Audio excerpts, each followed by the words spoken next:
Hola, la predicció meteorològica a mitjà termini vindrà marcada per un descens de la temperatura a partir del dia de Nadal. De moment, aquest dijous baixarà de manera lleugera, sobretot al centre de la jornada.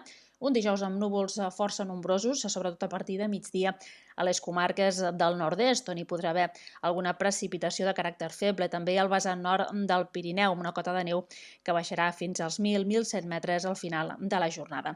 El dia de Nadal s'iniciarà aquest descens de la temperatura, en conjunt amb domini del sol, tot i que al matí hi haurà algun ruixat a punts de la costa central, precipitacions locals, que a la tarda minvaran, i també algunes nevades febles al vessant nord del Pirineu. Reforçarà el vent als dos extrems del litoral, del prelitoral i a cotes altes del Pirineu. També durant la jornada de Sant Esteve, però en conjunt un dia de Sant Esteve molt més assolellat en conjunt i, això sí, més fred en general.